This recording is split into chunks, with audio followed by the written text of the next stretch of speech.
What is up, everyone? JD here. Ooh, wait till I got a good one for you today. Let's get into it.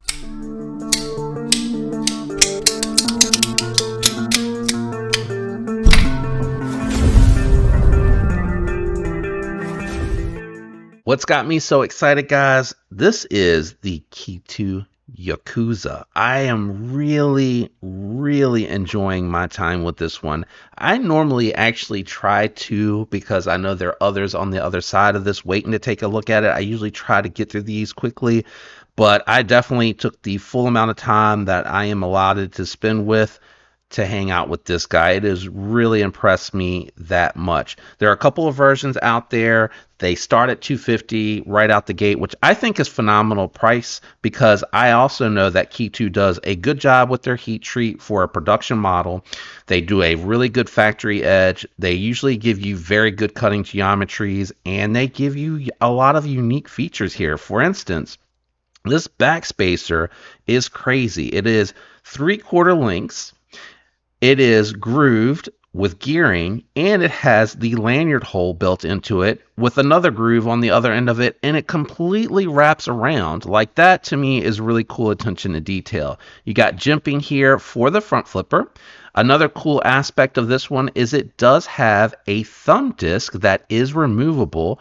Maybe a little hard to tell here, but when you're looking at this one on the B-roll, pay close attention. It actually has micro milling on there for extra grip because it is a little bit of a smaller disc.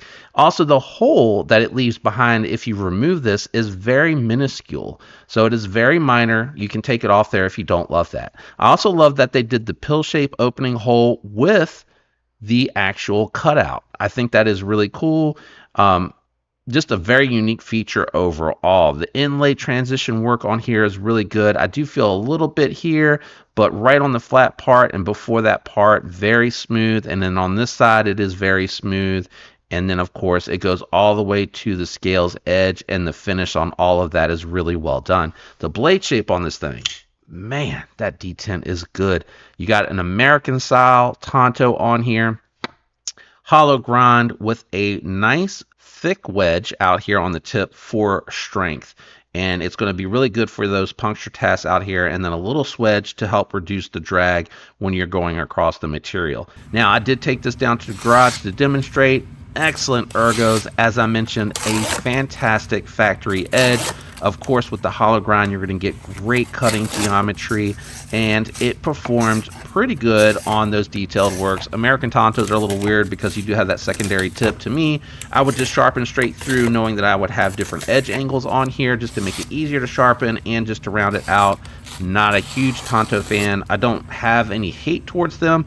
I just don't really find them practical in day-to-day use. Having said that, though, not very practical on that thick wedge out on the tip for the detailed work. If you got to do something on a straight line, I would definitely go into the pinch grip and use the lower tip, especially if you're good at sharpening with a Tonto and you're good about making sure that when you touch it up and or sharpen it, that you know to readjust your angle for the tip there. So you would want to do all of your sharpening here, reset, and then do all your sharpening here at the correct angle if you want to match angles. To me, I would probably do like 19-20 degrees per side on the actual hollow grind, and then I would probably do on the flat grind something like 16 or 17 degrees. It'll leave a little bit more of a bevel, but you'll have a little bit more of a fine edge, especially as thick as this one is.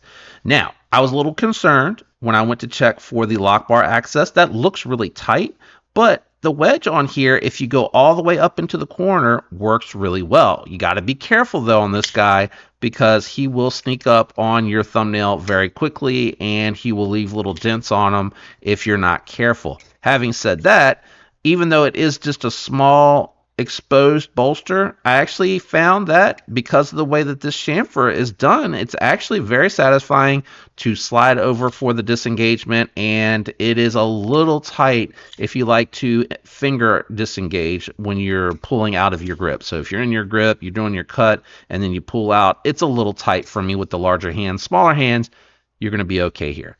I found no hot spots on this one. I am telling you, This is probably my favorite Ketuo, and we're not even to the score. We haven't even done size comparisons, but it is so comfortable, guys. The only thing I feel, and it's chamfered, but it's just presence. I know the pocket clip starts there because I can feel the difference between the scale and the height here. But they chamfered it down, they rounded it. I was a little concerned about it going in and out of the pocket because it's bull-nosed. And actually, I got my thicker jeans on today. Yeah, in and out of the pocket. No issues, even with the slightly thicker pants. These aren't my thickest, but my work pants obviously went in and out of the pocket nicely. And then with my regular jeans, these go in and out. Filler tab for a reversible pocket clip. It does have stamped bearings, I believe. I don't know if this being in the pass round, if it got skiffs installed on the initial review, but detent is okay. It's a little unsettling for that front flipper, but again, I feel like that's kind of an extra. I definitely need to hold on to the pocket clip. I love the fact that this small exposed frame lock here actually is covered by the scale or the onlay, because it does make sure that I'm not putting any additional pressure on that front flipper. The thumb disc does work. Not my favorite. I'm not a big thumb disc fan. My only knife that I ever really truly liked is the Tarkin with the thumb disc. That one's done really well. I like it a lot. I love the cutout for the reverse flick, and then I like the pocket for the reverse flick as well. I would probably say I like the pocket a little bit more because you can go a little bit further down, but this thing is tuned extremely well. Like, everything works well. The entire time that I've had it and messed with it, it's been locked up solid.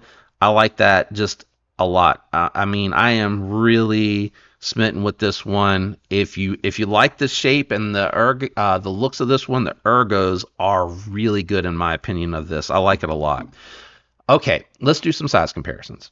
All right, so we got the Yakuza out here next to the Padre and the Bug Out, and as you can see, it's more in line with the size of the Padre, which is probably another reason why yours truly, really does like this one a lot. Let's do a couple more and then we'll grab the scale.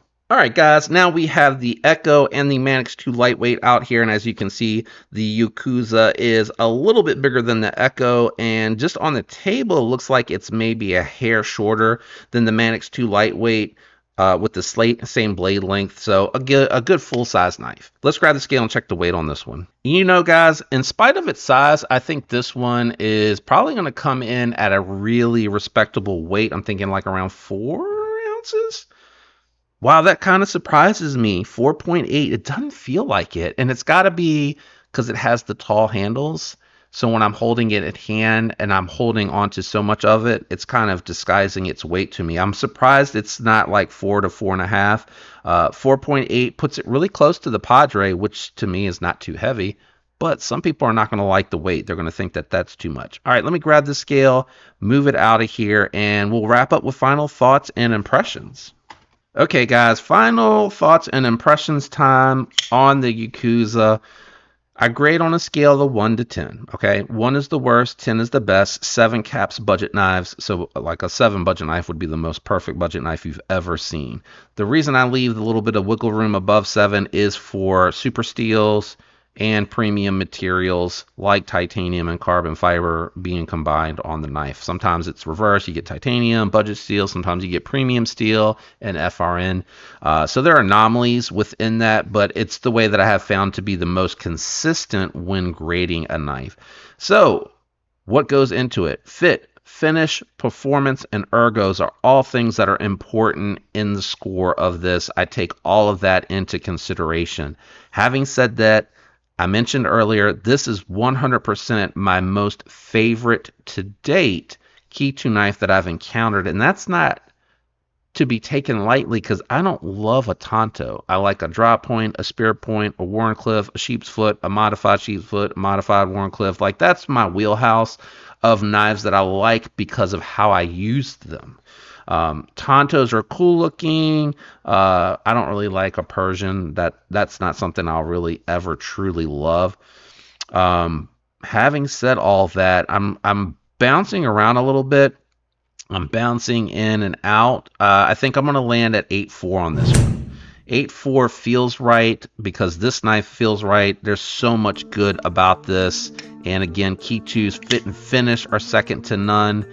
I also like their heat treats. Their steels seem to perform well on everything that I have seen in using them.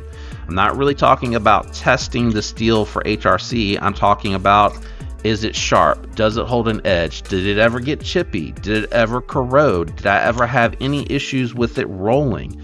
And that does not happen with anything on the Ketuo steel coming to me personally that I've handled and used. Just a lot here to like, guys. Let me know what you think on my score of the Ketuo Yakuza. What are your thoughts on this particular model? Are you digging it? Are you not digging it? I'd definitely like to hear down in the comments where you're at, what you think about this particular one. If you enjoyed today's video, a like would be appreciated. I will link this. I'm not at this moment an affiliate with Ketuo. I am working on that, trying to get with them, but I do have other affiliate links in the description that when you use, help the channel tremendously. Also, a special thank you to the channel members. Your loyal support also goes a long way in helping this channel, making it possible to get other items to review, to get things to cut, all of that stuff. So I really do appreciate the support. You guys are amazing. I'm out of here. I'll catch you on the next one. Have a great week. Peace.